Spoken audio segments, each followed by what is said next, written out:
आज की जो बुक है उसका नाम है एटॉमिक हैबिट, जिसके राइटर हैं जेम्स क्लियर। एटॉमिक हैबिट एक स्टेप बाय स्टेप प्रोसेस है जिसमें आप सीखेंगे कि हैबिट्स को अपनी लाइफ में कैसे हमेशा के लिए रख सकते हैं और बुरी आदतों को हमेशा के लिए हटा सकते हैं। ऑथर का ये कहना है कि आप मोटिवेट होकर अच्छी आदतों को बना तो लेंगे, लेकिन एक दिन, 2 दिन या कुछ हफ्तों के बाद आप फिर से पुरानी आदतों में वापस आ जाएंगे। लेकिन अगर आपको वो प्रोसेस पता हो जिसके थ्रू आप लॉन्ग टर्म के लिए अच्छी हैबिट्स को मेंटेन कर सकते हो, तो आप जरूर अपनी लाइफ में सक्सेसफुल होंगे। इस बुक में हैबिट्स को बनाने के लिए 4 प्रोसेस बताई गई हैं: Q, craving, response and reward. तो हम आगे चल के इस बुक में ये जानेंगे कि ये चीजें कैसे काम करती हैं। इस बुक में ऑथर ने आपको ये समझाने की कोशिश की है कि अगर हम अपनी लाइफ में कुछ करना चाहते हैं ना, तो हमें बड़ी बड़ी चीज़ें करने की ज़रूरत नहीं है। अगर हम छोटी छोटी चीज़ें करेंगे तो उसका इफ़ेक्ट बहुत ज़्यादा हमारी लाइफ में पड़ता है। अगर हम अपनी आदतों को सुधारना चाहते हैं या फिर नई आदतें बनाना चाहते हैं, तो उसके लिए हम डेली 1% भी अगर वर्क करते हैं, आगे चल के भी बहुत ही ज़्यादा बड़ा हो जाता है और वो आदत हम आसानी से डाल सकते हैं और वो ऐसी आदत होगी जो कभी ख़त्म नहीं हो सकती। इस बुक में एक बहुत अच्छी बात कही गई है कि जो हमारी आदत होती है वो ही हमारा व्यक्तित्व दिखाती है कि हम किस तरीके के इंसान हैं। आदतों की वजह से ही हम पहचाने जाते हैं। तो चलिए मैं इस बुक को शुरू करती हूँ। और हाँ, अगर आप मुझे चाहो तो इंस्टाग्राम पर भी फॉलो कर सकते हो, वहाँ पे मैं बुक से रिलेटेड पोस्ट करती रहती हूँ। तो बिना किसी देरी के लेट्स बिगिन। तो चलिए शुरू करते हैं हम परिचय से। मेरी कहानी। हाई स्कूल में द्वितीय वर्ष के अंतिम दिन की बात है। मेरे चेहरे पर बेसबॉल का बैट लगा। मेरे क्लासमेट ने उसे तेजी से घुमाया और वह हाथ से छूट गया और हवा में उड़ते हुए मेरी ओर आया। मैं संभालता उससे पहले ही मेरी आंखों के बीचों बीच लगा। टक्कर के क्षणों को लेकर मेरी स्मृति कोई भी नहीं है। बैट इतनी तेजी से मेरे चेहरे पर लगा कि उसने मेरी नाक को खराब करके उसे यू के आकार में कर दिया। इस टक्कर से मेरे दिमाग के कुछ नर्म उताऊ मेरी खोपड़ी के भीतर चले गए। एकदम ही मेरे सिर में सूजन आ गई। एक क्षण से भी कम समय में मेरी नाक टूट चुकी थी, खोपड़ी में हड्डियां टूटी थीं और आंखों के दोनों सॉकेट हिल चुके थे। जब मैंने आंखें खोली तो देखा कि मेरी ओर लोग मदद के लिए भाग रहे हैं। मैंने नीचे देखा तो कपड़ों पर लाल धब्बे देखे। मेरे एक क्लासमेट ने अपनी शर्ट निकालकर मुझे दी। मैंने नाक से बह रहे खून को रोकने का प्रयास किया। मैं अचंभित और दुविधा में था। मुझे पता नहीं था कि मैं कितने गंभीर रूप से जख्मी था। मेरे टीचर ने अपनी भुजा मेरे कंधों के नीचे रखी और हमने दूर नर्स के रूम तक चलना शुरू कर दिया। पूरे मैदान को पार करके और पहाड़ी के नीचे नर्स के ऑफिस के लिए वापस स्कूल लौटे। अनेक हाथों ने सीधा रखने के लिए मुझे सहारा दिया। हम धीरे धीरे वहां गए। किसी ने महसूस नहीं किया कि हर मिनट कितना कीमती था। जब हम नर्स के कमरे में गए तो नर्स ने मुझसे कई सवाल पूछे। कौन सा वर्ष चल रहा है? मेरा जवाब था 1998, जबकि वह वर्ष था 2002 का। अमेरिका का राष्ट्रपति कौन है? मैंने कहा बिल क्लिंटन, जबकि सही उत्तर था जॉर्ज बुश। आपकी माँ का क्या नाम है? ओह, मैं अचकचा गया। उसमें 10 सेकंड निकल चुके थे। पेटी, मैंने सामान्य तरह से कहा, जबकि मैं ये देख नहीं सका कि मुझे अपनी माँ का नाम लेने में ही 10 सेकंड लग गए। यही अंतिम प्रश्न मुझे याद है। मेरा शरीर मांसपेशियों की सूजन झेल नहीं सका। एम्बुलेंस के पहले ही मैं होश खो चुका था। कुछ ही मिनटों बाद मुझे स्कूल से स्थानीय हॉस्पिटल में ले जाया गया। वहां पहुंचने के बाद मेरे शरीर ने धीरे धीरे काम करना बंद कर दिया। मुझे निगलने व सांस लेने में परेशानी होने लगी। कुछ ही देर में सांस बंद हो गई। डॉक्टर ने तेजी से मुझे ऑक्सीजन दी। उन लोगों ने यह भी फैसला लिया कि स्थानीय हॉस्पिटल मेरे मामले को देखने के लिए सुयोजित नहीं है और उन्होंने हेलीकॉप्टर बुलाकर मुझे सिनसिनाटी के बड़े हॉस्पिटल में ले जाने का आदेश दिया। मुझे आपातकालीन कक्ष के दरवाजे से निकालकर हेलीपैड की ओर ले जाया गया। एक नर्स ने मुझे आगे की ओर धकेला तो स्ट्रेचर उबड़ खाबड़ रास्ते पर हिलता डुलता हुआ चलता रहा। दूसरी नर्स ने हाथ से मेरी सांस को पंप किया। मेरी मम्मी कुछ देर पहले ही हॉस्पिटल में आई थी और हेलीकॉप्टर में मेरे पास आ गई। मैं बेहोश था और खुद सांस नहीं ले पा रहा था। उन्होंने ही उड़ान में मेरा हाथ थामे रखा। मेरी मम्मी ही मुझे हॉस्पिटल में ले गई। मेरे पापा घर आए और उन्होंने मेरी भाई बहन को यह जानकारी दी। वे जब मेरी बहन को बताने लगे तब उनके आंसू निकल पड़े। वे उस रात मेरी बहन की कक्षा 8 की ग्रेजुएशन सेरेमनी से वंचित रह जाएंगे। मेरे भाई बहन को, परिजनों और मित्रों को यह छोड़ने के बाद वे सन सिटी मेरी मम्मी के पास आ गए। जब मैं और मेरी मम्मी हॉस्पिटल की छत पर हेलीकॉप्टर से उतरे तो 20 डॉक्टर और 10 नर्सें दौड़कर हेलीपैड पर आए और मुझे भीतर ले गए। जब तक मस्तिष्क में सूजन इतनी अधिक हो गई थी कि मैं बार बार सदमे के बाद की स्थिति में जकड़ जाता था। मेरी अस्थियों को जोड़ना था, लेकिन सर्जरी की स्थिति नहीं थी। मुझे तीसरे दिन एक और बार जकड़न की शिकायत के चलते चिकित्सीय परीक्षणों के लिए कोमा में लाते हुए वेंटिलेटर पर रख दिया गया। मेरी मम्मी पापा उस हॉस्पिटल से अपरिचित नहीं थे। 10 वर्ष पहले जब मेरी बहन को 3 वर्ष की आयु में ल्यूकेमिया बताया गया था, तब वे इसी इमारत के भूतल पर उसे लाए थे। जब मैं 5 वर्ष का ही था, मेरा भाई 6 माह का ही था।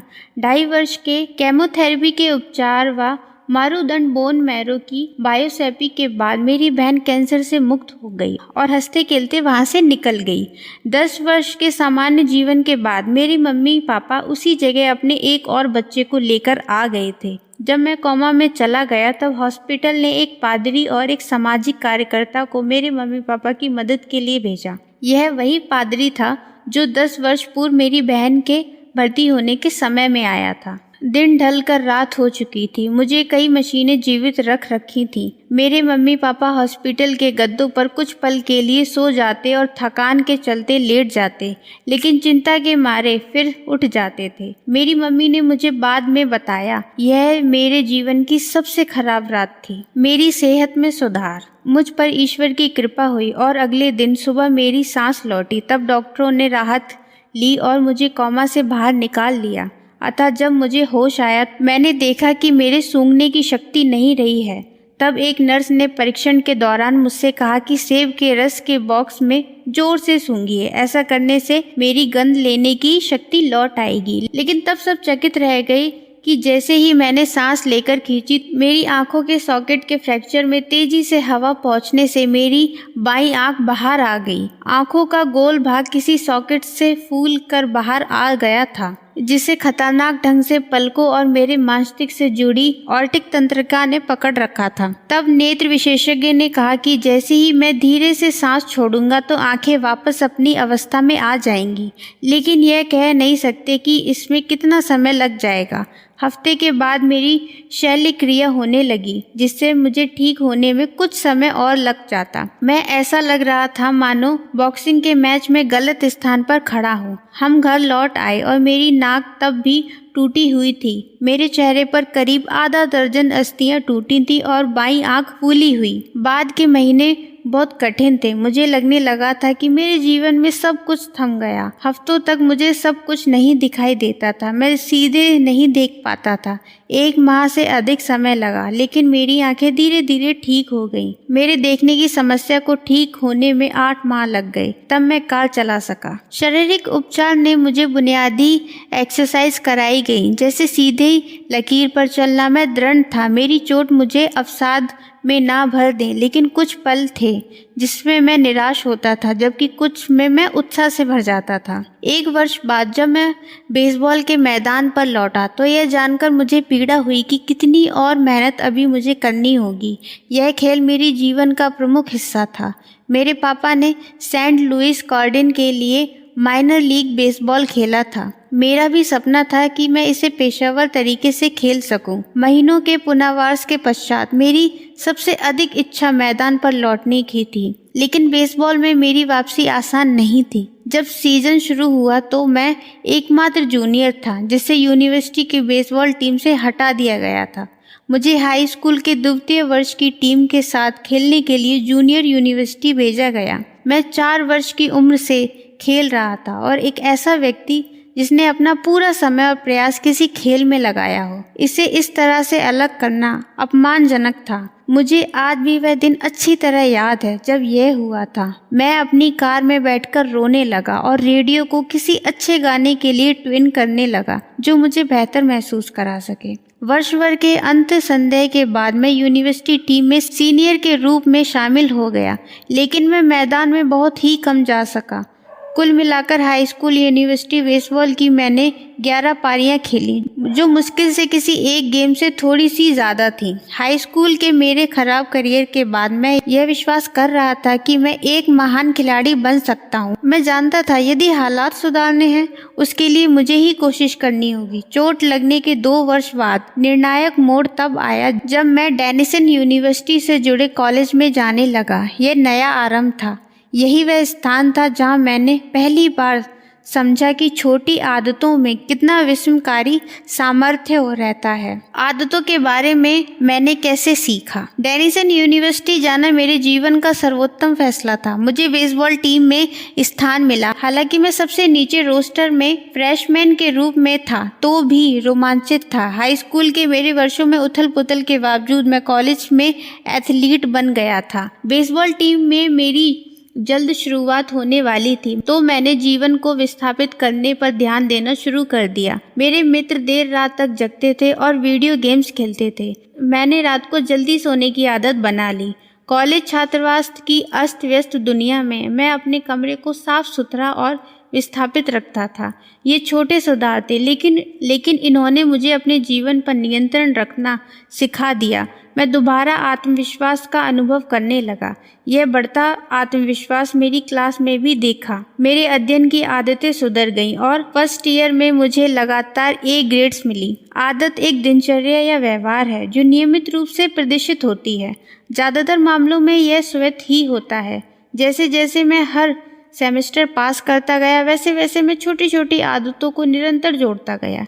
यह आदतें अतः मुझे ऐसे परिणाम की ओर ले गईं जो उस समय अल्पकालीन था जब मैंने शुरुआत की थी। उदाहरण के लिए, जीवन में पहली बार मैंने हर हफ्ते कई दफ़ा लाइट वेट लिफ्टिंग करने को अपनी आदत में शामिल कर लिया। बाद के वर्षों में यह सिलसिला जारी रहा। इस दौरान मेरी 6 फीट इंच की काया 170 पाउंड से बढ़कर 200 पाउंड की हो गई। जब द्वितीय वर्ष के सत्र की शुरुआत हुई तो मुझे एक भूमिका पिचिंग स्टाफ में मिल गई। जूनियर रहते हुए मैं टीम कैप्टन बन गया था और सीजन पूरा होने पर मैं ऑल कॉन्फ्रेंस टीम के लिए चुना गया। लेकिन मेरे सीनियर सीजन खत्म होने तक मैंने सोने, अध्ययन और स्ट्रेंथ ट्रेनिंग की आदत ने मुझे वास्तव में सकारात्मक परिणाम देना शुरू कर दिया। जब मुझे हेलीकॉप्टर में हॉस्पिटल में ले जाया गया और मैं कोमा में रखा गया, उस घटना के 6 वर्ष बाद मुझे डेनिसन यूनिवर्सिटी में शीर्ष पुरुष एथलीट बन चुका और मेरा नाम Asian academy of America team में था। पूरे देश में यह सम्मान मात्र 33 खिलाड़ियों को दिया जाता था। तब मैं एक ग्रेजुएट था। तब मेरा नाम स्कूल के रिकॉर्ड बुक्स में 8 श्रेणियों में दर्ज किया जा चुका था। इसी वर्ष मुझे यूनिवर्सिटी का सर्वोच्च एकेडमिक सम्मान प्रेसिडेंट मेडल भी मिला। सुनने में यदि यह आपको डींगे मारने जैसा लगता होगा तो मुझे उम्मीद है कि आप मुझे माफ़ कर देंगे। सच कहूँ तो मैं मेरे खेल करियर में ऐसा कुछ उल्लेखनीय ऐतिहासिक नहीं था। पेशेवर खिलाड़ी के रूप में मैं खेल नहीं पाया। हालांकि उन वर्षों में मैं पीछे मुड़कर देखता हूँ तो लगता है कि मैंने कुछ ऐसा अर्जित कर लिया था जो दुर्लभ था। मैंने अपनी क्षमता को पूर्ण रूप से विकसित कर लिया और मैं मानता हूँ कि इस पुस्तक में जो विचार वे क्षमताओं को पूर्ण विकसित करने में आपकी मदद भी करेंगे। हम सभी जीवन में चुनौतियों का सामना करते हैं। चोट लगना मेरे जीवन की चुनौतियों में से एक था, लेकिन उसके अनुभव ने मुझे एक अहम पाठ सिखा दिया। पहले जो बदलाव छोटे छोटे और कम महत्व के लगते हैं, उन्हें वर्षों करते रहने पर वे जुड़कर उल्लेखनीय परिणाम देते हैं। हम सभी नुकसान झेलते हैं, लेकिन लंबी अवधि में हमारे जीवन की गुणवत्ता अक्सर हमारी आदतों की गुणवत्ता पर निर्भर करती है। उन्हीं आदतों से आप वही परिणाम प्राप्त करते हैं, लेकिन बेहतर आदतों से कुछ भी संभव है। हो सकता है कुछ लोग रातों रात आश्चर्यजनक सफलता पा लेते हों। मैं उनमें से किसी को नहीं जानता। मैं भी उनमें से नहीं हूँ। कोमा से लेकर अकेडमी ऑफ अमेरिकन तक मेरी यात्रा में एक ही नहीं अनेक अहम क्षण थे।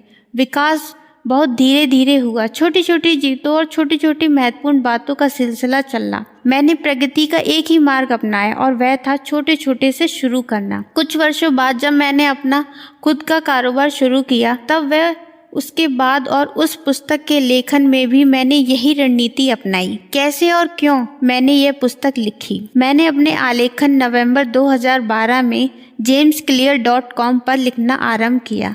कई वर्षों तक मैंने अपने व्यक्तिगत प्रयोग के नोट्स बनाकर रखने की आदत बनाई रखी और तब मैं उन्हें सार्वजनिक रूप से साझा करने को तैयार था। हर सोमवार और गुरुवार को मैं नया आलेख लिखता था। कुछ ही महीनों में लिखने की यह आसान आदत मुझे मेरे पहले 1000 ईमेल सब्सक्राइबर दे गई और 2013 के अंत तक संख्या 30,000 से ज़्यादा हो चुकी थी। मेरी ईमेल लिस्ट 2014 में 1 लाख सब्सक्राइबर से ज़्यादा हो गई थी।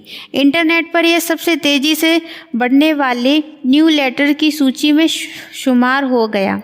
2 वर्षों पूर्व होने पे मैंने लिखना शुरू किया था। तब मुझे पगडंडी जैसा अनुभव हो रहा था, लेकिन अब मैं आदतों का विशेषज्ञ बनता जा रहा था। यह एक नया तमगा था जो मुझे उत्साहित कर रहा था, लेकिन साथ ही मैं असहज भी अनुभव कर रहा था। मैंने कभी खुद को इस विषय का महारथी नहीं माना, बल्कि ऐसा व्यक्ति माना जो अपने पाठकों के साथ साथ ही प्रयोग कर रहा है। मेरे सब्सक्राइबर जब 2015 में 2 लाख तक पहुंच गए तो मैंने पेंगुइन रैंडम हाउस में इस पुस्तक को लिखने का करार किया जो आप पढ़ रहे हैं। जैसे ही मेरे पाठक बढ़ गए वैसे ही मेरे कारोबार के अवसर भी बढ़ गए। मुझे शीर्ष कंपनियों में आदत बनाने के विज्ञान, व्यवहार में बदलाव और सत्य सुधार के बारे में बोलने के लिए खूब बुलाया जाने लगा। अमेरिका और यूरोप में कई सम्मेलनों में मैंने मुख्य वक्ता के तौर पर भाषण दिए।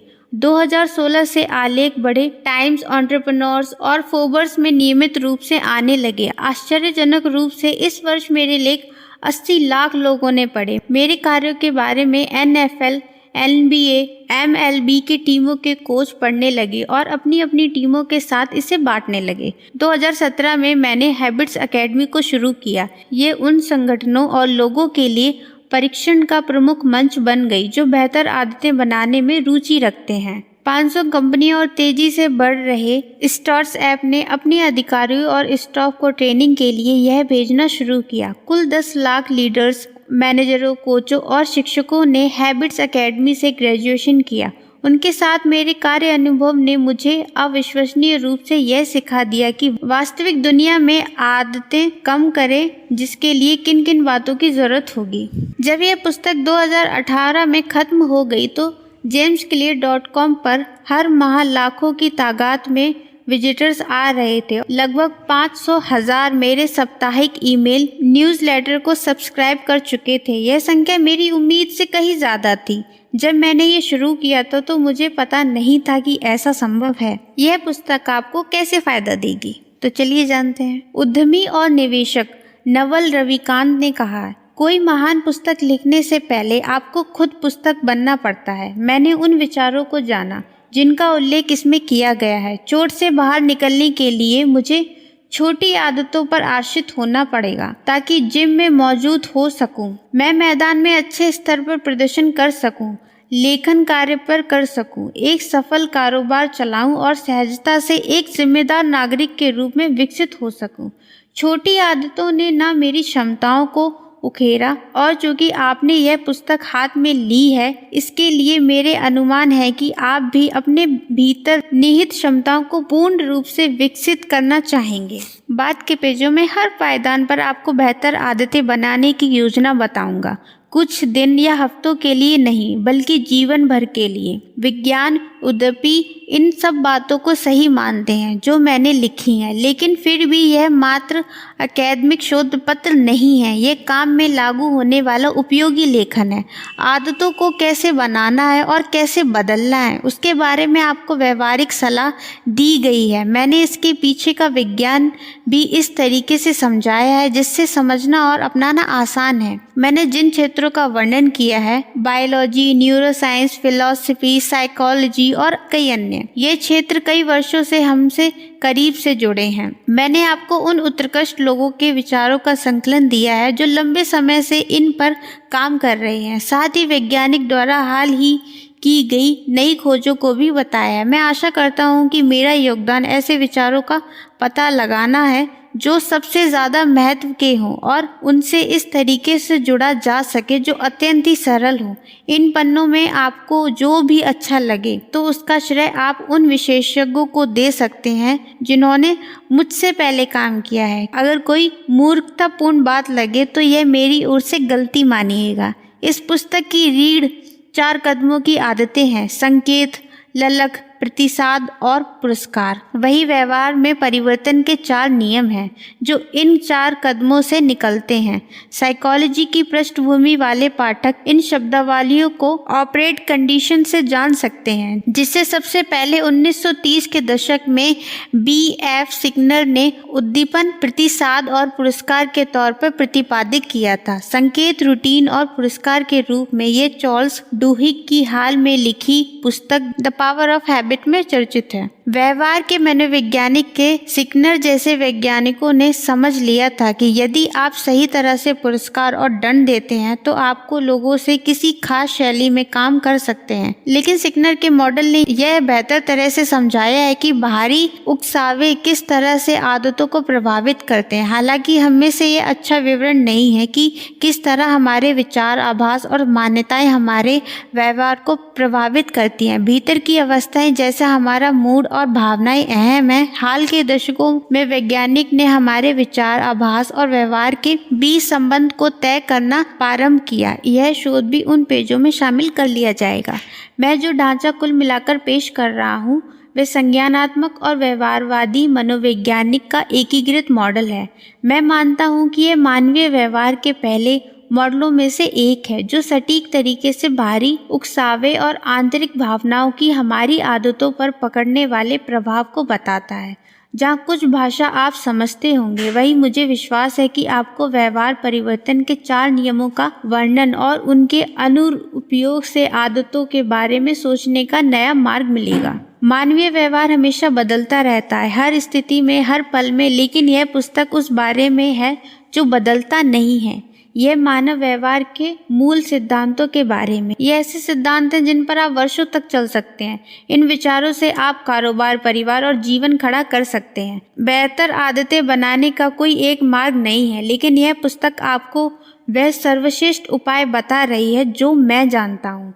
एक ऐसा दृष्टिकोण जो प्रभावी रहेगा, जिससे यह फर्क नहीं पड़ता कि आप कहाँ से शुरू करना है या आप क्या बदलना चाहते हैं। मैंने जो तरीके अपनाए वे सभी के लिए प्रासंगिक हैं जो हर पायदान पर सुधार चाहते हैं, फिर भले ही उनके लक्ष्य सेहत, पैसा, उत्पादकता, संबंधों या उन सभी पर केंद्रित हो। जब तक मानव व्यवहार का प्रश्न है तब तक यह पुस्तक आपका मार्गदर्शन करेगी। तो चलिए शुरू करते हैं। पार्ट 1, मूल सिद्धांत। क्यों छोटे बदलाव बड़ा असर दिखाते हैं। छोटी छोटी आदतों की चमत्कारिक ताकत। ब्रिटिश साइकिलिंग की किस्मत 2003 में एक दिन बदल गई। ग्रेट ब्रिटेन में प्रोफेशनल साइकिलिंग को संचालित करने वाली इस संस्था ने हाल ही में नया परफॉर्मेंस डायरेक्टर डेव बेल्सफोर्ड को रख लिया था। यह वह समय था जब ग्रेट ब्रिटेन में प्रोफेशनल साइकिलिस्ट करीब 100 वर्ष से साधारण दर्जे को झेल रहे थे। ब्रिटिश साइकिलिस्ट ने 1908 से लेकर अब तक सिर्फ एक बार ओलंपिक में स्वर्ण पदक जीता था, जबकि साइकिलिंग की सबसे बड़ी स्पर्धा टूर डी फ्रांस में बहुत ही खराब प्रदर्शन किए थे। 110 वर्ष में किसी भी ब्रिटिश साइकिलिस्ट ने टूर डी फ्रांस में जीत हासिल नहीं की थी। वास्तव में ब्रिटिश साइकिलिस्ट का प्रदर्शन इतना निराशाजनक रहा था कि यूरोप के शीर्षक साइकिल निर्माताओं में से एक ने तो टीम को साइकिल बेचने तक के लिए मना कर दिया, क्योंकि उन्हें डर था कि यदि अन्य प्रोफेशनल देखेंगे कि ब्रिटिश साइकिल खिलाड़ी उनके गियर को प्रयोग में लेते हैं तो उनकी बिक्री घट जाएगी। बेल्सफोर्ड को ब्रिटिश साइकिलिंग को नए मार्ग पर लाने के लिए रखा गया था। एक रणनीति के प्रति उनकी कड़ी प्रतिबद्धता उन्हें पूर्व के कोचों से अलग करती थी। वे उस रणनीति को छोटी छोटी जीत या फायदे का संग्रह कहते थे। यह दर्शन इस बात पर आधारित है कि आप जो कुछ भी करें उस पर बाद में मामूली सुधार की तलाश करते रहें। बेल्सफोर्ड कहते थे, पूरा सिद्धांत इस बात पर आधारित है कि यदि साइकिल चलाने के लिए जो भी प्रयास किया जा रहा है उसे टुकड़ों में बांटकर आप देखेंगे और फिर उनमें से 1% सुधार भी करेंगे, तो जब आप संग्रह रूप से उसे अमल में लाएंगे तो बहुत ज्यादा बदलाव कर चुके होंगे। ब्रेल्सवार्डर और उनके कोचों ने मामूली बदलाव से शुरुआत की, जिसकी एक प्रोफेशनल साइकिलिंग टीम से आशा की जाती है। उन्होंने साइकिल की सीट को फिर से डिजाइन करवाया ताकि यह अधिक सुविधाजनक हो सके और टायरों पर अल्कोहल रगड़ दिया ताकि वे अच्छी पकड़ से चल सकें। उन्होंने साइकिल चालकों से इलेक्ट्रिकली हीटेड पैंट्स पहनने को कहा ताकि मांसपेशियों में तापमान आदर्श रहे। साथ ही बायोफीडबैक सेंसर के प्रयोग से यहाँ जांच के प्रत्येक एथलीट एक खास वर्कआउट के दौरान किस स्थिति में रहता है। टीम ने विंड टनल सुरंग जिसमें लगातार हवा चलती है, उसमें कई वाहनों का भी परीक्षण होता है। वे विभिन्न कपड़े पहनकर परीक्षण किया और ऑटो रोड में साइकिल चलाने के लिए प्रयुक्त सूट्स की बजाय इंडोर रेसिंग सूट्स का प्रयोग किया, जो हल्के और ज्यादा एरोडायनेमिक साबित हुए। लेकिन वे इतने पर ही नहीं रुके। ब्रेल्सवार्डर और उनकी टीम ने अनदेखे और अनुपेक्षित क्षेत्रों में भी 1% का सुधार करने का प्रयोग किया। उन्होंने कई तरह के मसाज लोशन का प्रयोग करके देखा कि कौन सा तेजी से मसल्स को ठीक करता है। उसके लिए उन्होंने एक सर्जन रखा जिसने साइकिल चालकों को हाथ धोने का सबसे अच्छा और बढ़िया तरीका सिखाया ताकि वे ठंड की चपेट में आने से बच सकें। उन्होंने यह भी बताया कि हर साइकिल खिलाड़ी को रात में सोने के लिए किस तरह का तकिया और गद्दा होना चाहिए। यहाँ तक कि उन्होंने टीम का ट्रैक भी भीतर से सफेद रंग से पेंट कर दिया ताकि धूल के मामूली कणों को भी देखा जा सके जो पहले नजर नहीं आते थे, जबकि उसके कारण अच्छे से तैयार की गई साइकिल की गति भी खराब हो सकती थी। इस तरह के सैकड़ों अन्य छोटे छोटे सुधार किए गए तो परिणाम इतनी तेजी से आए कि कोई कल्पना भी नहीं कर सकता। ब्रेल्सवार्डर के पद संभालने के 5 साल बाद ही ब्रिटिश साइकिल टीम का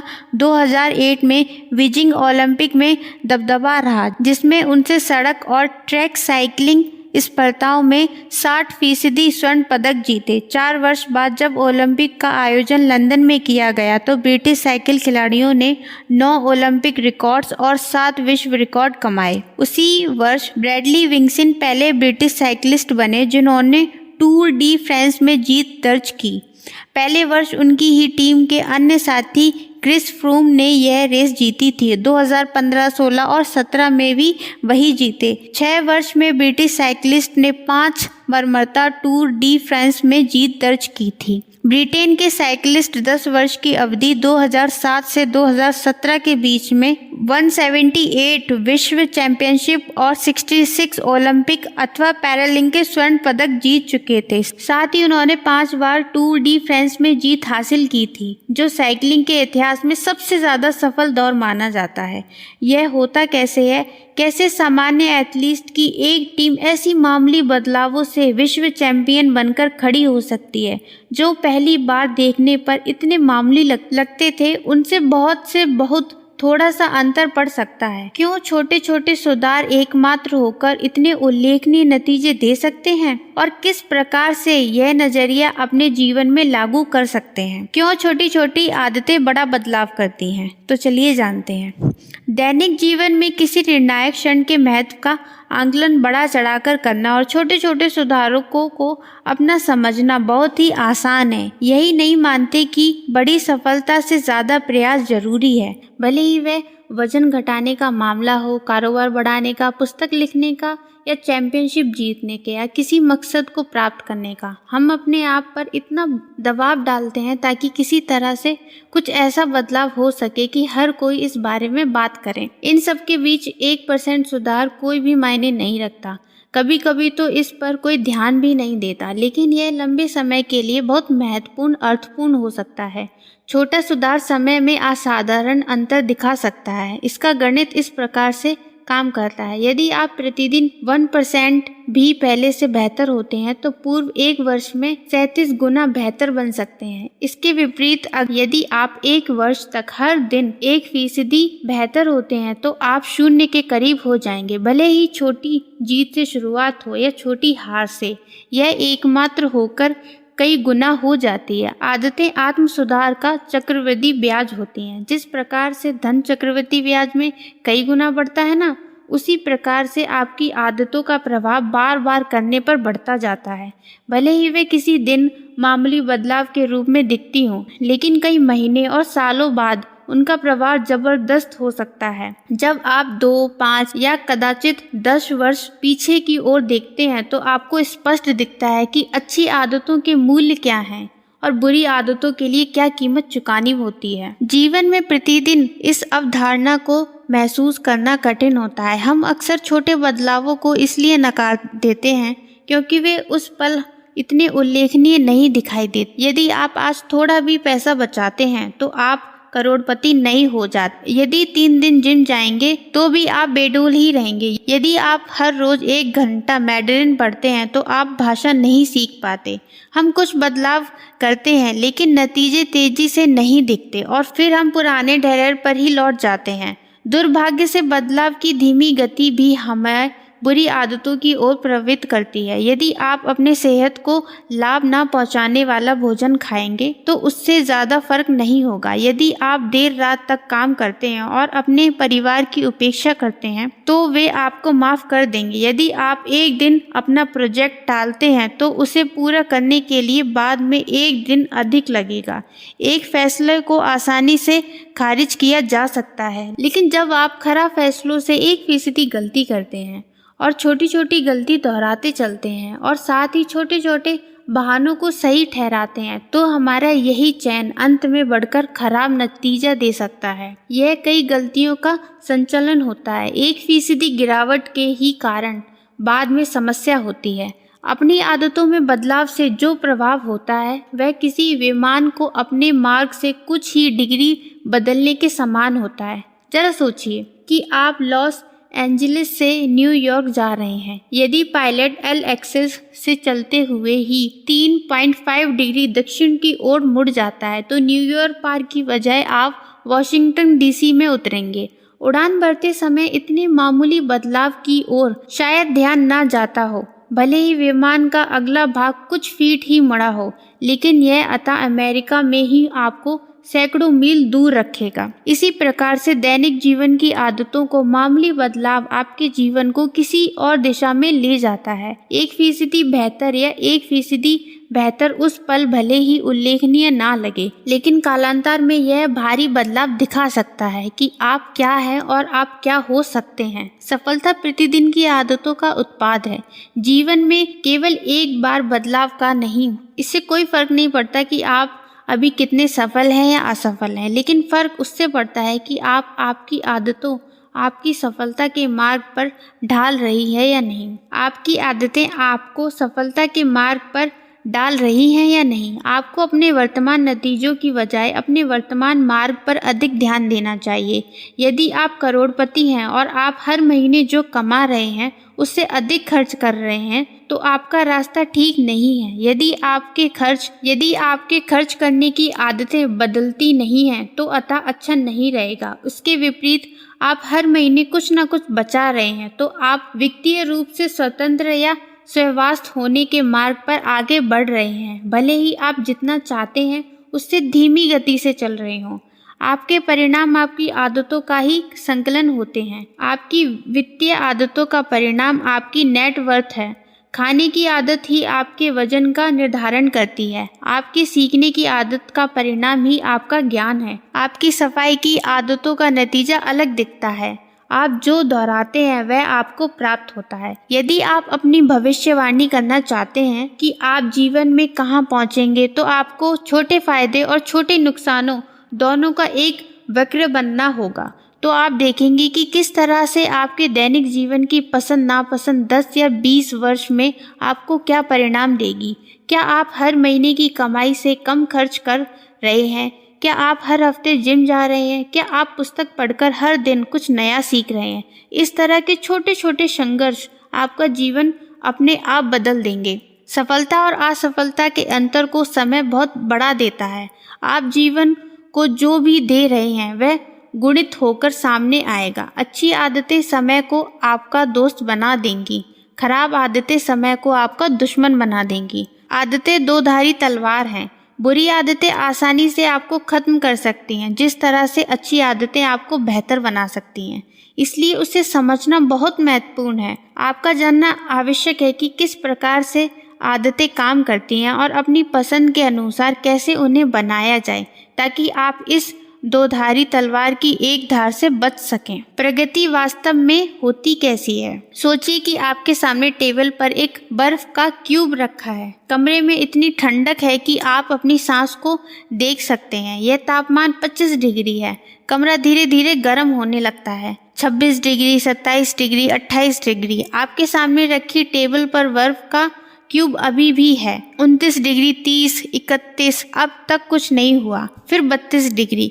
बर्फ पिघलने लगती है। इससे पहले एक डिग्री बढ़ने से इतना अंतर नहीं पड़ा, लेकिन इस 1 डिग्री ने बड़ा परिवर्तन कर दिया। आपकी आदतें आपके लिए संयोजित हो सकती हैं या फिर विरोध में खड़ी हो सकती हैं। सफलता के पल अक्सर पूर्व के कामों के परिणाम ही होते हैं, जो बड़े बदलाव के लिए संभव तैयार करते हैं।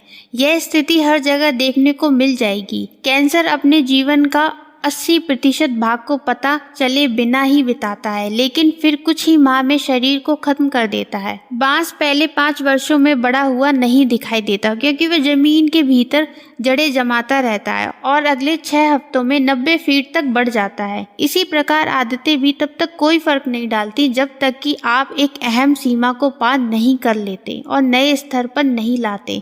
किसी अनुसाधन या तलाश के आरंभ और मध्य के भीतर अक्सर निराशा की खाई होती है। आप सीधे रेखा में प्रगति की आशा करते हैं और पहले ही दिन, 1 हफ्ते और यहाँ तक कि कई माह तक जब बदलाव आप प्रभावी दिखते हैं तो आप कुंठित हो सकते हैं। ऐसा नहीं लगता कि आप कहीं जा रहे हैं। यह किसी भी संयोजक प्रक्रिया का प्रमाण होता है।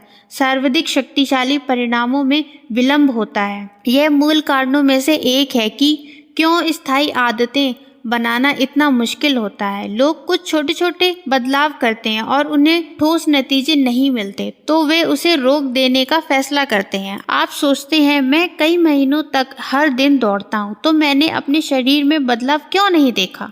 जब इस तरह के विचार हावी होते हैं तो अच्छी आदतों को दरकिनार करने का बहाना मिल जाता है, लेकिन अर्थपूर्ण बदलाव के लिए आदतों को लंबे समय तक बनाए रखना होता है ताकि आप इस पठार को पार कर सके। इसे मैं अंतर्निहित संभावनाओं का कटार कहता हूँ। यदि आप देखते हैं कि आप अच्छी आदतों को बनाने और बुरी आदतों को खत्म करने के लिए संघर्ष कर रहे हैं, तो इसका मतलब यह नहीं है कि आप सुधरने की क्षमता को खो चुके हैं। अक्सर यह इस कारण से होता है कि आप अब तक अंतर्निहित संभावनाओं का पठार पार नहीं कर पाए। कड़े परिश्रम के बाद भी सफलता हासिल ना करने की शिकायत करना, कमरे को 25 से 31 डिग्री तक गर्म करने के बाद भी बर्फ का क्यूब ना पिघलने की शिकायत करने जैसा ही है। आपका किया हुआ क्रम नष्ट या व्यर्थ नहीं गया है, बल्कि वह जमा होते जा रहा है। जो भी घटता है वह 32 डिग्री पर होता है। जब आप अतः अंतर्निहित संभावनाओं के पठार को पार कर लेते हैं तो लोग उसे रातों रात अर्जित की गई सफलता कहते हैं। बाहर की दुनिया केवल वह नाटकीय घटना देखती है जो आप सफलता प्राप्त करते हैं। वह प्रक्रिया नहीं देखती जिनसे आप निकले हैं, लेकिन आप जानते हैं कि आपका वह काम ही है जो आप लंबे समय से कर रहे थे, जिसके कारण आज आप छलांग ले सके हैं, जबकि कभी ऐसा लगता था कि आप किसी तरह की प्रगति नहीं कर रहे हैं। मानव भूवर्गीय दबाव के समान ही होता है। 2 टेक्टोनिक प्लेट्स एक दूसरे के विपरीत रखकर लाखों वर्षों तक एक दूसरे को रगड़ती रहती हैं। तनाव धीरे धीरे बढ़ता जाता है, फिर एक दिन वे उसी तरह से एक दूसरे को रगड़ती हैं जैसे वर्षों से चल रहा था, लेकिन इस बार तनाव बहुत अधिक हो जाता है। एकदम कुछ होने के पहले बदलाव लगातार होता रहता है। महारत हासिल करने में धैर्य लगता है। NBA के इतिहास की सबसे सफल टीम सेंट एंटोनियो स्पर्स ने समाज सुधारक जैकब रीच का एक कथन अपने लॉकर रूम में लटका रखा है। जब मुझे कोई भी मदद करता हुआ नहीं दिखता तो मैं पत्थर तोड़ने वाले की ओर देखता हूँ जो चट्टान पर हथौड़े चलाता है। करीब सैकड़ों बार वे चलाते होंगे तो भी उसे दरार नहीं पाते। 100 के बाद पहले ही हथौड़े में ये 2 टुकड़े में बांट देते हैं। मैं जानता हूँ कि ये अंतिम हथौड़ा नहीं होता जिसने इसे तोड़ा है, बल्कि पहले भी जो चले हैं उनका भी असर होता है। प्रयासों के नतीजे अक्सर देर से ही मिलते हैं। कई माह या वर्षों के बाद हमारे द्वारा पहले किए गए काम पर हम वास्तविक मूल्य समझ पाते हैं। यह निराशा की घाटी बना देते हैं जहां लोग हफ्तों और महीनों मेहनत करने के बाद भी बिना किसी परिणाम के हतोत्साहित महसूस करते हैं। हालांकि यह काम व्यर्थ नहीं जाता, यह जमा होने लगता है। हमारे पिछले प्रयोगों का पूर्ण मूल्य काफ़ी समय बाद प्राप्त होता है।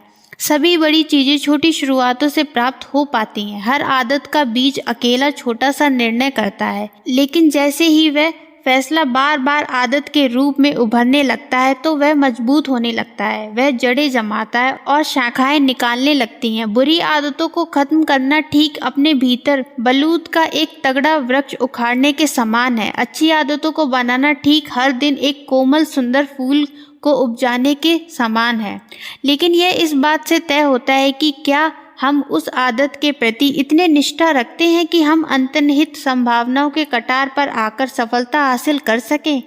ऐसे कौन कौन से कारण हैं जो लोगों को अवांछित आदतों की ओर ले जाते हैं और दूसरों को अच्छी आदतों के समृद्ध प्रभाव का आनंद लेने देते हैं। लक्ष्यों को भूलकर व्यवस्था पर पूरा ध्यान दें। सामान्य बुद्धि मानती है कि हम जीवन में जो अर्जित करना चाहते हैं, जैसे अच्छा शरीर, सफल कारोबार, आराम का जीवन और कम चिंताएं, ज़्यादा समय दोस्तों और परिवार के साथ बिताना, इससे प्राप्त करने का सबसे अच्छा तरीका यही है कि हम विशिष्ट और कार्रवाई योग्य लक्ष्य निर्धारित करें। कई वर्षों तक मैं भी अपनी आदतों को इसी के अनुसार बनाता रहा। प्रत्येक लक्ष्य था जिससे प्राप्त करना था। मैंने स्कूल के ग्रेड्स के लिए, जिम में वजन के लिए, कारोबार में लाभ हासिल करने के लिए लक्ष्य निर्धारित कर लिए। कुछ में तो मैं सफल हो गया, लेकिन अधिकांश में विफल हो गया। धीरे धीरे मुझे समझ आ गया कि मेरे नतीजों का मेरे लक्ष्यों से बहुत कम लेना देना है।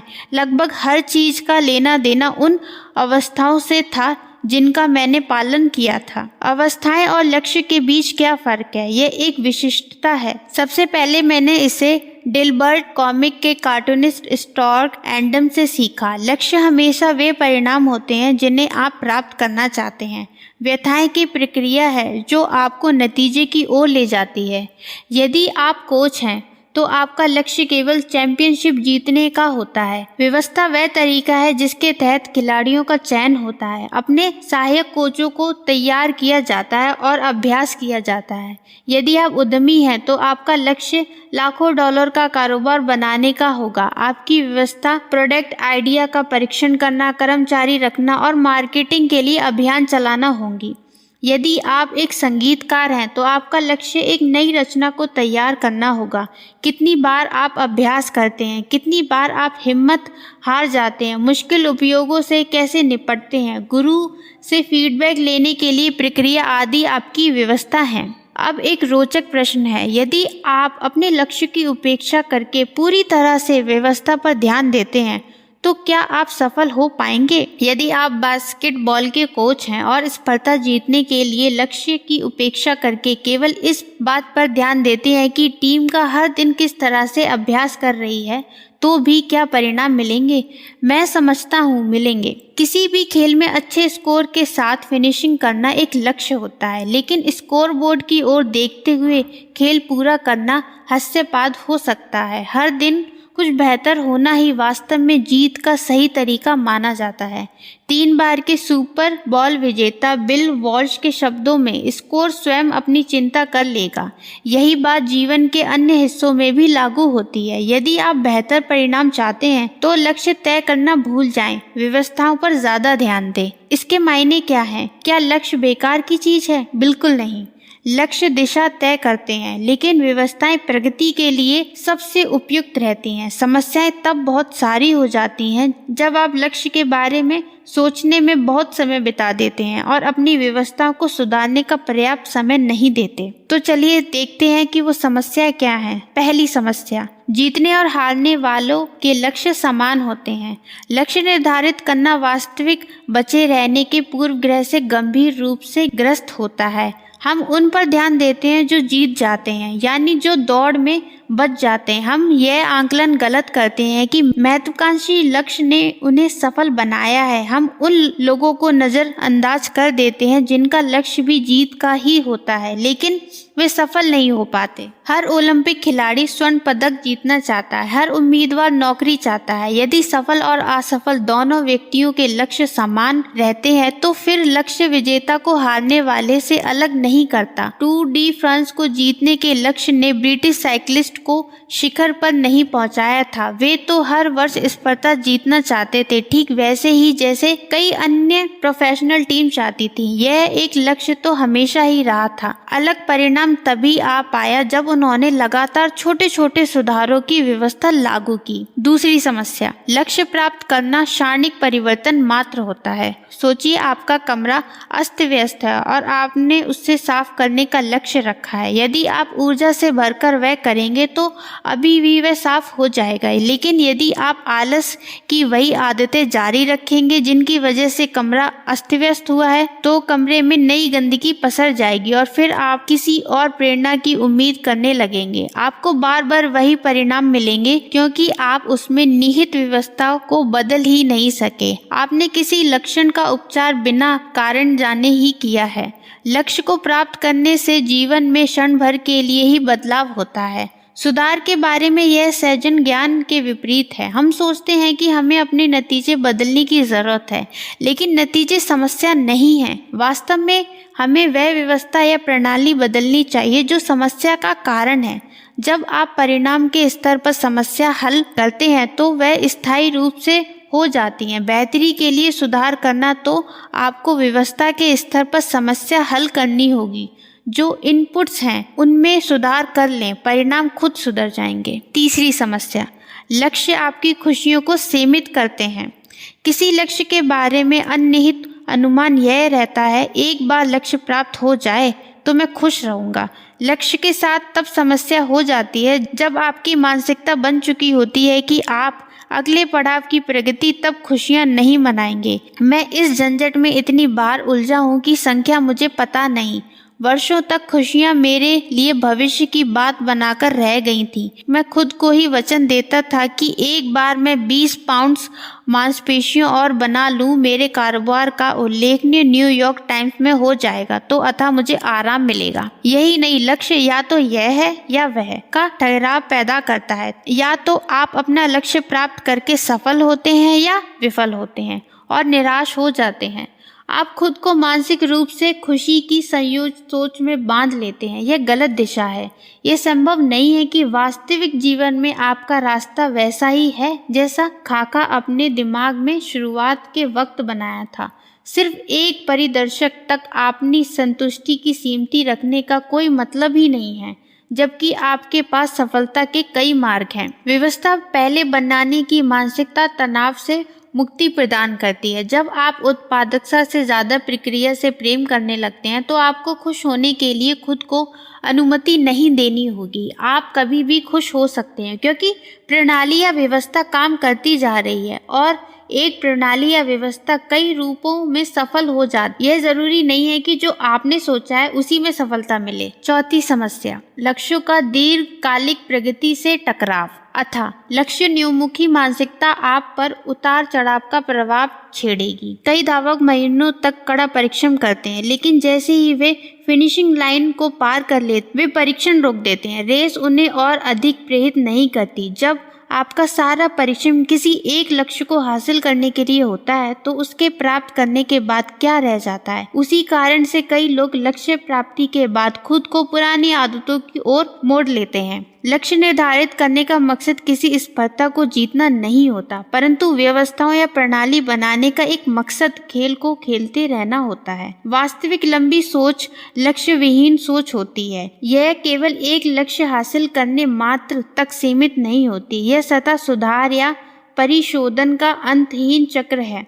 निश्चित रूप से यह किसी प्रक्रिया को लेकर आपकी प्रतिबद्धता जो आपकी प्रगति का निर्णायक करेगी। छोटी छोटी आदतों की व्यवस्था। यदि आपको अपनी आदतें बदलने में परेशानी होती है तो समस्या आप में नहीं, समस्या आपकी प्रणाली में है। बुरी आदतें खुद को बार बार दोहराती हैं, इसलिए नहीं कि आप उन्हें बदलना नहीं चाहते, बल्कि इसलिए कि बदलने की आपकी प्रणाली गलत। आप अपने लक्ष्य के स्तर पर ऊंचा नहीं उठते, आप प्रणालियों के स्तर तक नीचे जाते हैं। किसी एक लक्ष्य की बजाय पूरी प्रणाली या व्यवस्था पर ध्यान केंद्रित करना ही इस पुस्तक के मूल विषयों में से एक है। ऑटोमिक शब्द के पीछे भी गहरे अर्थ निहित, लेकिन आप अब समझ गए होंगे कि छोटी आदतों के मायने मामूली बदलाव है, मामूली लाभ है, 1% सुधार है। लेकिन छोटी आदतें केवल पुरानी आदतें ही नहीं होती, बल्कि कोई भी छोटा सुधार होती हैं। छोटी आदतें ही व्यवस्था या प्रणाली का अंग होती हैं। जैसे छोटे छोटे अवगुणों से कण बनते हैं, वैसे ही छोटी छोटी आदतों से उल्लेखनीय नतीजों के परिणाम होता है। आदतें हमारे जीवन में अणु जैसी होती हैं, एक पर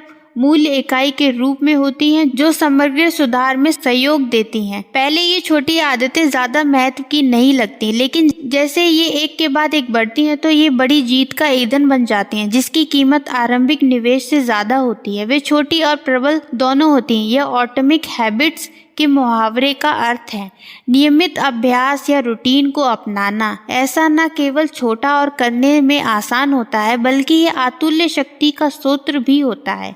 यह संयुक्त वृद्धि की व्यवस्था का एक अहम अंग होता है। आदतें किस तरह आपकी पहचान बनाती हैं? ऐसा क्यों होता है कि बुरी आदतों को बार बार करना आसान होता है और अच्छी आदतों को ढालना मुश्किल होता है? दैनिक आदतों को सुधारने की तुलना में कुछ चीजें आपके जीवन पर अधिक प्रभाव डालती हैं। इसलिए संभव है कि अगले वर्ष इस समय तक आप कुछ बेहतर करने की बजाय वही कर रहे होंगे जो अभी भी कर रहे हैं। गंभीर प्रयास और यदा कदा प्रेरणा के अचानक फूट पड़ने के बावजूद अच्छी आदतों को कुछ दिन से अधिक बनाए रखना कठिन लगने लगता है। शारीरिक अभ्यास, ध्यान, लिखना या खाना बनाना जैसी आदतें 1 या 2 दिन के लिए तो ठीक लगती हैं, लेकिन बाद में ये तकलीफ देह लगने लगती हैं। हालांकि एक बार आदतें पड़ जाएं तो वे आपके साथ हमेशा के लिए टिकी ही रहती हैं। खासतौर पर अवांछित आदतें, भले ही आपकी मंशा अच्छी हो, लेकिन अवस्थायक आदतें जैसे जंक फूड खाना, बहुत अधिक टीवी देखना, टहलना या असंभव सा लगता है। आदतों को बदलना 2 कारणों से चुनौती भरा होता है। पहला, हम गलत चीज बदलने की कोशिश करते हैं, और दूसरा, हम गलत तरह से अपनी आदतों को बदलने की कोशिश करते हैं। इस अध्ययन में मैं पहले बिंदु पर बात करता हूँ, बाद के अध्ययन में दूसरे बिंदु का उत्तर दूंगा। पहली गलती तो यह है कि हम गलत चीज को बदलना चाहते हैं। व्यवहार में मैं जो कह रहा हूँ उसे समझने के लिए 3 स्तरों को समझना होगा जिनमें बदलाव होता है। आप उसकी कल्पना प्याज की परतों के रूप में कर सकते हैं। पहली परत, आपके परिणाम में बदलाव। इसका संबंध आपके परिणाम को बदलने से होता है। वजन घटाना, पुस्तक प्रकाशित करना, स्पर्धा जीतना, आपके अधिकांश लक्ष्य परिवर्तन के इस स्तर से ही जुड़े होते हैं। दूसरी परत, प्रक्रिया में बदलाव। इस स्तर का संबंध अपनी आदतों और प्रणालियों को बदलने से होता है। जिम में एक नया रूटीन बनाना, अपनी डेस्क को साफ करना ताकि बेहतर काम कर सके, ध्यान की प्रक्रिया विकसित करना। जो ज़्यादातर आदतें आप बनाते हैं वे इस स्तर से ही जुड़ी होती हैं। तीसरी और सबसे गहरी परत, आपकी पहचान में बदलाव। यह स्तर आपकी धारणाएं बदलने से संबंधित होती हैं। दुनिया के बारे में आपकी राय, खुद की इमेज, खुद को और दूसरों को देखने का तरीका, अधिकांश धारणाएं, अनुमान और पूर्वग्रह इसी स्तर से संबंधित होते हैं। आपको जो प्राप्त होता है वे परिणाम होते हैं, प्रक्रिया वे है जो आप करते हैं। पहचान आपके विश्वास से जुड़ी होती है। जब 1% सुधारने की प्रणाली विकसित करने की बात आती है तो समस्या यह नहीं होती कि एक स्तर दूसरे की उपेक्षा बेहतर है, यह बदतर है। सुधार के हर स्तर अपने तरीके से उपयोगी होते हैं। समस्या बदलाव की दिशा में होती है। कई लोग अपनी आदतों में बदलाव की प्रक्रिया इस पर केंद्रित करने लगते हैं कि क्या अर्जित करना चाहते हैं। यह परिणाम आधारित आदतों का मार्ग प्रशस्त करता है। इसका विकल्प पहचाना आधारित आदतें विकसित करना है। इस दृष्टिकोण में हम क्या बनना चाहते हैं इस पर केंद्रित करके शुरुआत करते हैं। सूची कि दो लोग सिगरेट पीने का विरोध कर रहे हैं। जब सिगरेट उन्हें पेश की जाती है तो पहला व्यक्ति कहता है, नहीं धन्यवाद, मैं इससे छुटकारा पाने की कोशिश कर रहा हूँ। यह सुनने में अच्छा लगता है, लेकिन वह व्यक्ति अब भी यह मानता है कि वह सिगरेट पीने वाले लोगों में से एक है और कुछ अन्य करने का प्रयास कर रहा है। वह उम्मीद कर रहा है कि उनकी आदत इसी धारणा को लेकर चलने से बदल जाएगी। दूसरे व्यक्ति जिसे सिगरेट दी जाती है वह कहता है, नहीं धन्यवाद, मैं सिगरेट नहीं पीता। बहुत मामूली सा अंतर है, लेकिन यह कहना कि मैं सिगरेट नहीं पीता उस व्यक्ति की पहचान में बदलाव की ओर संकेत दे रहा है। सिगरेट पीना उसकी पिछली जिंदगी का हिस्सा था, अब वह नहीं पीता, इसलिए उस व्यक्ति की पहचान सिगरेट पीने वाले व्यक्तियों के रूप में नहीं की जा सकती। ज्यादातर लोग जब सुधार करने की शुरुआत करते हैं तो वो पहचान बदलने के बारे में सोचते ही नहीं। वे सिर्फ यह सोचते हैं, मैं स्किनी होना चाहता हूँ और यदि मैं इस सी डाइट का अनुसरण करता रहा तो मैं स्किनी हो जाऊंगा। वे लक्ष्य तय करते हैं और यह निर्धारित कर लेते हैं कि क्या करना है ताकि लक्ष्य हासिल कर सकें। इसमें वे उस धारणा की चिंता नहीं करते जो उनकी प्रक्रिया को चला रही है। वे खुद को किस तरह से देख रहे हैं उस नजरिए को वे नहीं बदलते और ना ही उस बात को मानते हैं कि उनकी पुरानी पहचान उनके बदलाव की नई योजना को खंडित कर सकती है। हर प्रणाली में होने वाले कार्य के पीछे धारणाओं का एक तंत्र रहता है। लोकतंत्र की प्रणाली आजादी, बहुमत या शासन और सामाजिक समानता की धारणा पर टिकी होती है। तानाशाही की प्रणाली अलग धारणाओं पर टिकी होती है, जिसमें सारे अधिकार किसी एक के हाथ में होते हैं और कठोर आज्ञा पालन होता है। लोकतंत्र में आप कई तरीकों से सोच सकते हैं ताकि अधिक से अधिक लोग वोट दें, लेकिन इस तरह के बदलाव की उम्मीद तानाशाही में नहीं की जा सकती। यह तानाशाही प्रणाली की पहचान नहीं है। वोट देना ऐसा व्यवहार है जो कुछ तरह की धारणाओं में असंभव है। चाहे हम किन्हीं व्यक्ति, संगठनों या समुदायों की बात करें, लेकिन इस तरह का पैटर्न वहाँ भी होता है। धारणाओं और अनुमानों के कुछ ढांचे होते हैं जो प्रणाली को आकार देते हैं। इसमें निहित आदतों से पहचान बनती है। जो व्यवहार स्वयं के प्रतिकूल होगा वह लंबे समय तक नहीं चलेगा। यदि आप अधिक पैसा चाहते हैं और आपकी पहचान उन लोगों में से एक है जो कमाने से अधिक खर्च करते हैं, तो आप हमेशा अर्जित करने की बजाय खर्च करने में ही प्रवृत्ति होते रहेंगे। आप अच्छी सेहत चाहते हैं, लेकिन आप हमेशा आराम को ही प्राथमिकता देते रहेंगे, तो शरीर की ट्रेनिंग की बजाय आप आराम करते रहेंगे। यदि आप अपने जीवन की पुरानी धारणाओं को नहीं बदल सकते तो अपनी आदतों को बदलना बहुत मुश्किल है। आपके पास एक नया लक्ष्य और नई योजना हो सकती है, लेकिन आप क्या हैं, आपने उसे नहीं बदला। वॉल्टर कोलोराडो के उद्यमी ब्रायन क्लर्क की कहानी उनका उत्तम उदाहरण मानी जाती है। वायलन ने मुझे बताया कि जहाँ तक मुझे याद है, मुझे अपने नाखून चबाने की आदत रही है। जब मैं छोटा था तब घबराहट में नाखून चबाने से इस आदत की शुरुआत हुई थी। बड़े होने पर अवांछित आदतों में तब्दील हो गई। एक दिन मैंने सोचा कि तब तक नाखून नहीं चबाना जब तक वे बढ़ ना जाएं। अपनी इच्छा शक्ति से मैंने वह कर दिखाया। फिर वायरन ने कुछ चमत्कारिक किया। मैंने अपनी पत्नी से कहा कि पहली बार मेरा मैनिक्योर करा दे। मेरा सोचना था कि यदि मैंने नाखूनों के लिए पैसे देना शुरू कर दिया तो मैं उन्हें चबाऊंगा नहीं, और उसने काम कर दिखाया। लेकिन केवल पैसे के कारण नहीं, मेरे नाखून मैनिक्योर के कारण सुंदर हो गए थे। यह पहली बार मैंने देखा। मैनिक्योर करने वाले ने भी कहा कि मेरे नाखून यदि चबाए ना जाएं तो ये वास्तव में स्वस्थ और आकर्षक हैं। अचानक मुझे मेरे नाखूनों पर गर्व होने लगा। यह ऐसा था कि जिसके बारे में मैंने कभी इच्छा तक नहीं की थी, और उसने मुझे अचानक से बदलकर रख दिया। मैंने उसके बाद एक बार भी नाखून नहीं कुतरे। इसी कारण अब मैं गर्व से उनकी बहुत ज्यादा कदर करता हूँ। जब आदत आपकी पहचान का हिस्सा बन जाए तो वह प्रेरणा का भीतरी स्वरूप होता है। यह कहने के लिए एक ऐसी बात है, मैं इसी तरह का व्यक्ति हूँ जो यह चाहता था। यह उससे बहुत अलग है कि मैं ऐसा व्यक्ति हूँ जो ऐसा ही है। किसी पहचान विशेष पर यदि आप गर्व अनुभव करते हैं तो आप उतने ही अधिक प्रेरणा से भरे होंगे और उससे संबंधित आदतों से जुड़े होंगे। यदि आप अपने बालों के लुक पर गर्व करते हैं तो आप कई तरह की आदतें उसी देखरेख से संबंधित बना चुके होंगे। यदि आपको अपने बाइसेप्स पर गर्व है तो आप कभी भी शरीर के ऊपर के हिस्से का वर्कआउट बंद नहीं करेंगे। यदि आपको अपने स्कार्फ पर गर्व है तो हफ्ते में कई घंटे स्कार्फ बुनने में लगाएंगे। जाएंगे। एक बार अपने गौरव अनुभूति प्रदर्शन में शामिल हो जाएं तो आप कैसे भी करके उस आदत को बनाए रखेंगे।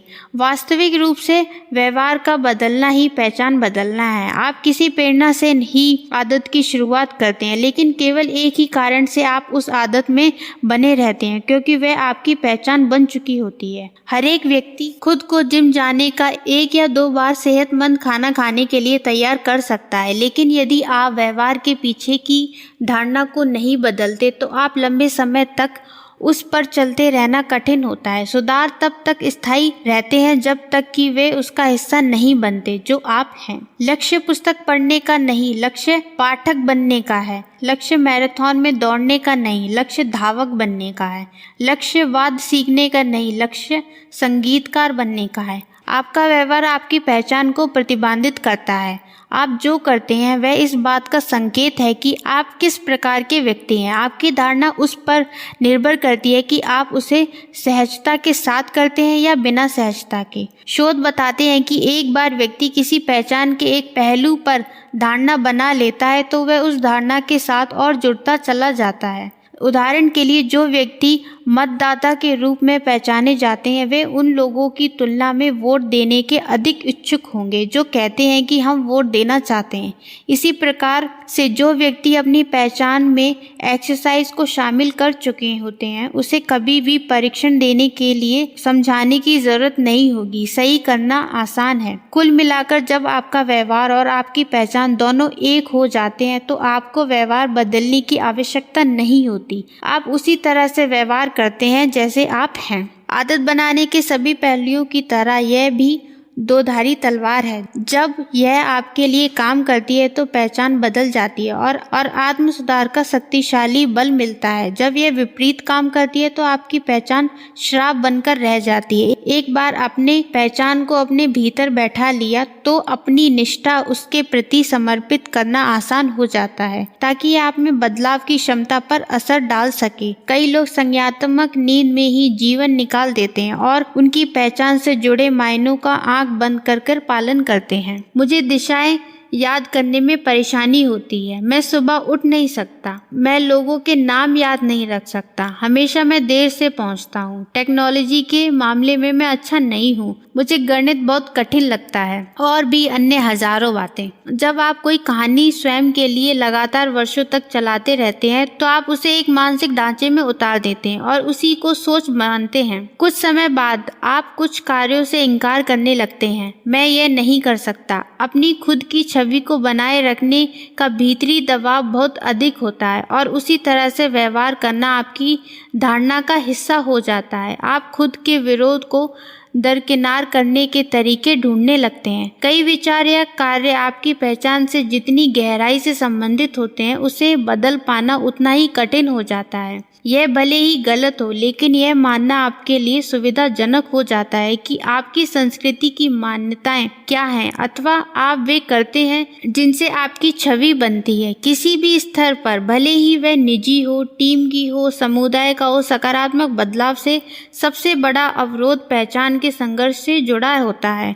अच्छी आदतें युक्ति संगत हो सकती हैं, लेकिन यदि वे आपकी पहचान से समन्वय नहीं रखती तो आप उन्हें उच्चारण में लेने से विफल होंगे। किसी भी दिन आप अपनी आदतों से संघर्ष कर सकते हैं क्योंकि आप बहुत व्यस्त हैं या थके हुए हैं या फिर अभिभूत हैं या सैकड़ों अन्य कारण होते हैं। लंबे समय में आप अपनी आदतों से जुड़े नहीं रह पाते क्योंकि आपकी स्वयं की छवि उसमें अवरोधक बन जाती है। इस कारण से आप अपनी पहचान के एक पक्ष से जुड़ नहीं पाते। प्रगति के लिए कुछ भुला देना जरूरी होता है। स्वयं का श्रेष्ठ रूप बनाने के लिए जरूरी होता है कि आप अपनी धारणाओं को संपादक करें और अपनी पहचान और उन्नत और विस्तारित करें। इससे एक महत्वपूर्ण सवाल खड़ा होता है। यदि आपकी धारणाएं और दुनिया के प्रति आपका नजरिया आपके व्यवहार में महत्वपूर्ण भूमिका निभाता है तो आखिर में विकसित कैसे होते हैं? आपकी पहचान बनती किस तरह से है और आप आपकी पहचान के लिए नए पहलुओं पर कैसे ध्यान दे सकते हैं जो आपको सहायक होते हैं और धीरे धीरे उन चीजों को भी कैसे हटा सकते हैं जो आपकी राह में बाधा डालते हैं। पहचान बदलने की 2 चरणों की प्रक्रिया। आपकी आदतों से ही आपकी पहचान बन पाती है। आप पहले से तय धारणाओं के साथ पैदा नहीं होते। हर मान्यता जो आप में है वह हालात और अनुभव के आधार पर सीखी जाती है। सटीकता से कहें तो आप किस तरह से अपनी पहचान को मूल रूप देना चाहते हैं वही आपकी आदत है। जब आप अपना बिस्तर हर दिन लगाते हैं तो आप व्यवस्थित व्यक्ति के रूप में पहचान प्रदर्शित करते हैं। जब आप हर दिन लिखते हैं तो आप रचनात्मक व्यक्ति के रूप में पहचान प्रदर्शित करते हैं। जब आप परीक्षण लेते हैं तो आप एक खिलाड़ी के रूप में पहचान प्रदर्शित करते हैं। जितना ज्यादा अपना व्यवहार दोहराते जाएंगे उतना ही अधिक उस व्यवहार से संबंधित अपनी पहचान से सुदृढ़ करते जाएंगे। वास्तव में आइडेंटिटी शब्द की उत्पत्ति लैटिन शब्द एस्टोनिशियस से हुई, जिसका अर्थ है होना। दूसरा शब्द है आइडेंटिम, जिसका अर्थ है बार बार। आइडेंटिटी मूल वक्त आपके होने का दोहराव है। अभी आपकी जो भी पहचान है आप उसे ही मानते हैं क्योंकि आपके पास उसके साक्ष्य हैं। यदि आप 20 वर्ष नियमित रूप से चर्च जा रहे हैं तो आपके पास धार्मिक होने के साक्ष्य हैं। यदि आप हर रात 1 घंटा जीव विज्ञान पढ़ते हैं तो आपके पास साक्ष्य है कि आप पढ़ने वाले हैं। यदि आप बर्फ गिराने पर भी जिम जाते हैं तो आपके पास साक्ष्य है कि आप फिटनेस के प्रति वचनबद्ध हैं। जितने अधिक साक्ष्य आपके पास आपकी धारणाओं के होंगे उतनी मजबूती से आप उसमें विश्वास कर पाएंगे। मेरे जीवन के प्रारंभिक दौर में मैं खुद को लेखक नहीं मानता था। यदि आप मेरे हाई स्कूल के टीचर या कॉलेज प्रोफेसर से पूछेंगे तो वे आपको कहेंगे कि मैं औसत लेखक रहा हूँ, कोई उत्कृष्ट नहीं। जब मैंने लेखक का करियर शुरू किया तो पहले के कुछ वर्षों तक मैं हर सोमवार और गुरुवार को एक आलेख प्रकाशित करता था। जैसे जैसे उसके साक्ष्य बढ़ते गए वैसे वैसे मेरी पहचान लेखक के रूप में बन गई।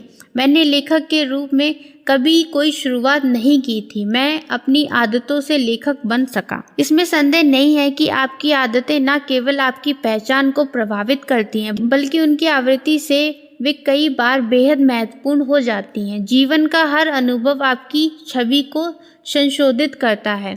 ऐसा भी नहीं है कि आपने एक बार फुटबॉल पर किक मारी तो आप खुद को फुटबॉल खिलाड़ी के रूप में समझने लगेंगे, या आपने एक चित्र बनाया तो आप स्वयं को कलाकार समझने लगेंगे। लेकिन जैसे ही आप उस चीज को बार बार दोहराते हैं तो साक्ष्य एकमात्र होते जाते हैं और आपकी खुद की छवि बदलना शुरू होती है। किसी एक अनुभव का प्रभाव धुंधला जाता है लेकिन आदतों का प्रभाव समय के साथ पुनः आ जाता है, जिसका मतलब है कि आपकी पहचान बनने में आपकी आदतें सर्वाधिक साक्ष्य जुटती हैं। इस तरह से कह सकते हैं कि आपकी खुद के निर्णय की प्रक्रिया आदतों के निर्णय की प्रक्रिया में निहित है। यह एक तरह का क्रमिक विकास होता है।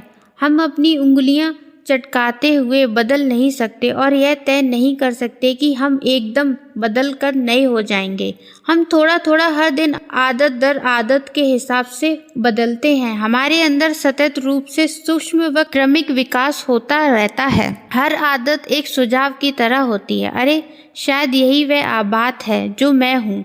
यदि आप एक पुस्तक पूरी करते हैं तो आप ऐसे व्यक्ति होते हैं जो पुस्तक पढ़ना पसंद करता है। यदि आप जिम जाते हैं तो आप ऐसे व्यक्ति होते हैं जो एक्सरसाइज करना पसंद करता है। यदि आप गिटार बजाने का अभ्यास करते हैं तो आप ऐसे व्यक्ति हैं जो संगीत पसंद करता है। हर कार्य आपके लिए एक वोट की तरह होता है कि आप किस तरह का व्यक्ति बनना चाहते हैं। सिर्फ कोई एक घटना आपकी पूर्व धारणा को बदल नहीं सकेगी, लेकिन जैसे ही वोट बढ़ते हैं वैसे ही आपकी नई पहचान के साक्ष्य भी बढ़ते हैं। यही कारण है कि अर्थपूर्ण बदलाव के लिए क्रांतिकारी बदलाव की जरूरत नहीं होती।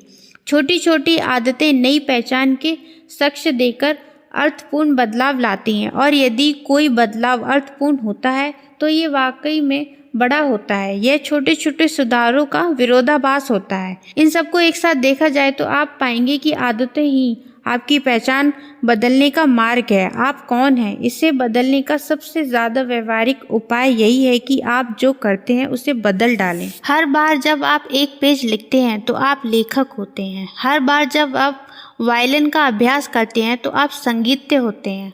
हर बार जब आप एक्सरसाइज शुरू करते हैं तो आप एक एथलीट होते हैं।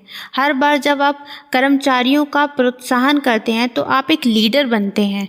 हर आदत न केवल परिणाम लाती है बल्कि आपको बहुत कुछ सिखा भी जाती है, जैसे खुद पर विश्वास करना। आप यह विश्वास करना शुरू कर देते हैं कि आप उन चीज़ों को अर्जित कर सकते हैं। जब वोट बढ़ने लगते हैं तो साक्ष्य भी बदलने लगते हैं। जो आप कहानी खुद से कहते हैं वही भी बदलने लगती है। यह सही है कि यह बात विपरीत रूप से भी काम करती है। हर बार जब आप बुरी आदत को चुनते हैं तो यह आपकी उस पहचान के लिए वोट होता है। अच्छी आदत यह है कि आपको परफेक्ट होने की ज़रूरत नहीं होती। किसी भी चुनाव में दोनों पक्षों को वोट मिलते हैं। किसी को जीतने के लिए आपको सर्वसम्मत वोट की ज़रूरत नहीं बल्कि बहुमत की ज़रूरत होती है। उससे कोई फर्क नहीं पड़ता कि आप किसी खराब व्यवहार या फिर अनुपादक आदत के लिए कुछ वोट दे देते हैं। आपका लक्ष्य तो समय के बहुमत को हासिल करना होता है। नई पहचान के लिए नए साक्ष्यों की ज़रूरत होती है। यदि आप किसी तरह से वोट करते हैं जैसे पहले से करते रहे हैं तो वैसे ही नतीजे आपको प्राप्त होंगे। यदि आप कुछ बदलते नहीं हैं तो कुछ भी नहीं बदलेगा। यह एकदम सरल 2 चरणों की प्रतिक्रिया है। पहली, यह तय करें कि आप किस तरह के व्यक्ति बनना चाहते हैं। दूसरी, छोटी छोटी जीतों से खुद को साबित करें। पहले यह तय करें कि आप क्या बनना चाहते हैं। यह प्रत्येक स्तर पर हो सकता है, चाहे वह व्यक्ति हो, टीम हो, समुदाय हो या राष्ट्र। आप किसके समर्थन में रहना चाहेंगे? आपके सिद्धांत और मूल्य क्या हैं? आप किसके जैसा बनना चाहते हैं? यह बड़े सवाल हैं और कई लोग तय नहीं कर पाते कि शुरुआत कहाँ से करनी है, लेकिन वे जानते हैं कि किस तरीके के नतीजे उनको चाहिए। वे 6 पैक एब्स चाहते हैं, कम बेचैन होना चाहते हैं या फिर अपना वेतन दुगना करना चाहते हैं। यह अच्छी बात है। अब आप जिस तरह के व्यक्ति बनना चाहते हैं उसके परिणाम से उल्टा करना शुरू कीजिए और पीछे तक आते हुए पूरा तरीका समझ लीजिए। आप अपने आप से पूछिए, वह किस तरह का व्यक्ति होता है जो मेरी इच्छा वाला परिणाम हासिल कर सकता है? वह किस तरह का व्यक्ति होता है जो 40 पाउंड वजन कम कर सकता है? वह किस तरह का व्यक्ति होता है जो नई भाषा सीख सकता है? वह किस तरह का व्यक्ति होता है जो सफलता से स्टेट ऑफ चला लेता है? उदाहरण के लिए, वह किस तरह का व्यक्ति होता है जो पुस्तक लिख सकता है? संभवतः कोई ऐसा व्यक्ति जो नियमित और भरोसेमंद हो। अब आपका पूरा जोर पुस्तक लिखने की बजाय ऐसे व्यक्ति बनने की ओर चला जाता है जो नियमित और भरोसेमंद हो। यह प्रक्रिया इस तरह की सामान्यता को बढ़ावा देती है, जैसे मैं इस तरह का टीचर हूँ जो विद्यार्थियों के लिए लड़ता है। मैं इस तरह का डॉक्टर हूँ जो रोगी को ज़रूरत के हिसाब से समय और सहानुभूति देता है। मैं इस तरह का मैनेजर हूँ जो कर्मचारियों की वकालत प्रबंधन के आगे करता है। एक बार आपने समझ लिया कि आपको किस तरह का व्यक्ति बनना है तो आप छोटे छोटे कदम बढ़ाने लगते हैं ताकि आपकी इच्छित पहचान सुदृढ़ हो सके। मेरी एक दोस्त है जिसने 100 पाउंड तक वजन कम किया। उसने खुद से पूछा, एक स्वस्थ व्यक्ति क्या करता है? पूरे दिन वह इस सवाल को एक गाइड के रूप में प्रयोग में लाने लगी। क्या एक स्वस्थ व्यक्ति कैब लेगा या पैदल चल कर जाएगा? क्या एक स्वस्थ व्यक्ति बैरिटो या सलाद ऑर्डर करेगा? उसने पाया कि यदि वह एक स्वस्थ व्यक्ति की तरह व्यवहार करती रही तो कुछ समय बाद उसी की तरह बन जाएगी। वह सही थी। पहचान आधारित आदतों की अवधारणा इस पुस्तक में शामिल अन्य प्रमुख विशेषज्ञ फीडबैक लूप से हमारा पहला परिचय कराती है। आपकी आदतें अपनी पहचान को आकार देती हैं और आपकी पहचान आपकी आदतों को आकार देती हैं। यह 2 तरफा मार्ग है। सभी आदतों का बन जाना फीडबैक लूप होता है, लेकिन महत्वपूर्ण बात यह है कि परिणामों की बजाय आपके मूल्य, सिद्धांत और पहचान इस लूप को संचालित करें। ध्यान हमेशा उस जैसा व्यक्ति बनने पर होना चाहिए, कोई खास नतीजे प्राप्त करने पर नहीं। आदतों की अहमियत का वास्तविक कारण। पहचान में बदलाव आदत के बदलाव का नॉर्थ स्टार होता है। इस पुस्तक के शेष भाग में आपको अपने भीतर, अपने परिवार, अपनी टीम, अपनी कंपनी या जहां भी आप चाहते हैं उसमें बेहतर आदतों को ढालने के कदम दर कदम निर्देश दिए गए हैं। लेकिन वास्तविक सवाल है, क्या आप उस प्रकार के व्यक्ति बन पा रहे हैं जैसे बनना चाहते हैं? पहला कदम यह और कैसे नहीं, वरना कौन है। आपको पता होना चाहिए कि आप क्या बनना चाहते हैं, अन्यथा बदलाव के लिए आपकी खोज बिन पतवार की नोके के समान होगी। और इसलिए हम यहाँ से शुरू कर रहे हैं। आपके पास खुद के बारे में जो मान्यताएं हैं उन्हें बदलने का सामर्थ्य होती है। आपकी पहचान कोई जड़वत पत्थर जैसी नहीं होती। हर क्षण आपके पास अपनी पसंद होती है। आप आज चुनी गई आदतों के आधार पर उस पहचान को चुन सकते हैं जिसे आप आज अपनाना चाहते हैं। यही पुस्तक का गहरा उद्देश्य है और आदतें क्यों मायने रखती हैं उसका वास्तविक कारण। अच्छी आदतों को बनाने से तात्पर्य ऐसा नहीं है कि पूरे दिन उसमें खुद को झोंक दिया जाए या हर रात अपने दांत चमकाना, हर सुबह ठंडे पानी का शावर लेना या फिर हर दिन एक ही कपड़े पहनने जैसा नहीं है। यह सफलता के लिए बाहरी परिणामों को हासिल करने के बारे में भी नहीं है, जैसे ज़्यादा पैसा कमाना, वजन घटाना या तनाव घटाना। आदतें आपको यह सब उपलब्ध करा देंगी, लेकिन बुनियादी रूप से आदतों से तात्पर्य कुछ प्राप्त कर लेना नहीं है, उनका तात्पर्य कुछ बनना होता है। अतः आपकी आदतें मायने रखती हैं क्योंकि वे आपको ऐसा व्यक्ति बनाने में मदद करती हैं जो आप बनना चाहते हैं। आदतें ऐसा मार्ग देती हैं जिसके माध्यम से आप अपने बारे में सबसे गहरी मान्यताओं को विकसित करते हैं। अक्सर आप वही बनते हैं जो आपकी आदतें होती हैं।